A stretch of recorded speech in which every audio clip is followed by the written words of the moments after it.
అన్నట్టు గుర్తొచ్చింది నాకు చిరంజీవి గారికి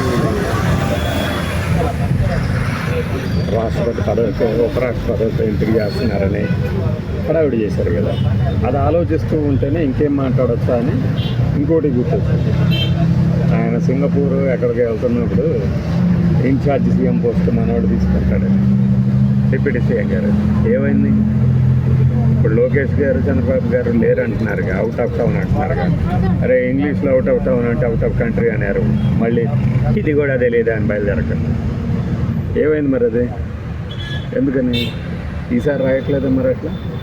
అంటే ఒకసారి అబాస్ పాలైతే చాలు, లేదంటే ఒకసారి చూస్తారు చూసి మళ్ళీ అదే స్టోరీ పెట్టి చూడరాను. ఎందుకని? విదేశాలు ఉన్నారు కదా ముఖ్యమంత్రి గారు, మరి ఇప్పుడు ఇన్ఛార్జ్ సీఎం పోస్ట్ ఎవరికి ఇస్తున్నారు ఈసారి? అప్పుడు పవన్ కళ్యాణ్ ఇచ్చారు కదా.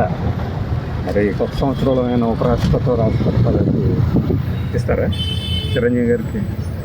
అంటే సరదాగా లైట్ తీసుకోండి, గుర్తు చేసి మరి గుచ్చి చంపుతున్నానని కాకుండా కొద్దిగా అయినా ఉండొద్దు. మనం రాస్తున్నప్పుడు మనం యూట్యూబ్లో వీడియో పెడుతున్నామంటే ప్రధానమంత్రికి 10 సూత్రాలట, 10 లక్షణాలట, 10 అర్హతలట ఈయన దగ్గర. ముందు ఉన్న ముఖ్యమంత్రి లేకపోతే ఇన్ఛార్జి ముఖ్యమంత్రి అనే హోదా ఉండదు, అసలు అవసరం ఉండదు అనేది జ్ఞానం కూడా తెలియదు. ఈ వీడియోలు పెట్టేసి పైన ఉన్న వాళ్ళని అబాస్ పాలయ్యేలాగా చేసి మనం అబాస్ వీడియోలు 2026లో కూడా ఎలివేషన్ స్టోరీ 2.0 మొదలు పెడతారు కూడా. భలే ఉంటాయి కదా ఇలాంటి మసాలా స్టోరీలు. ఇలాంటివి ఇంకా చాలా రాస్తారు. ఇక అయిపోయింది 2027 ఉగాదికి అయిపోతుంది. ఉగాదిలో పలానా ఆయన పట్టాభిషేకం చేసేస్తున్నాం, వెంటనే ఆయన బయటికి రాబోతున్నాడు. అసలు పవన్ కళ్యాణ్లో ఉన్న ప్లాన్ ఏంటో తెలుసా? ఇదే హోటల్లో బాబు మన ఫ్యాన్స్ ఉన్నారు, మన మిత్రులే Pawan Kalyan fans.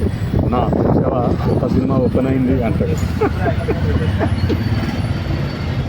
Fans good news అంటే సినిమా ఓపెన్ చేయండి ఫైన్, అదే ఉంటుందిలే. కానీ మరి ఈ 2027లో ఇలాంటి ఎలివేటింగ్ స్టోరీలు ఏ టర్న్ తీసుకుంటారు చూద్దాం.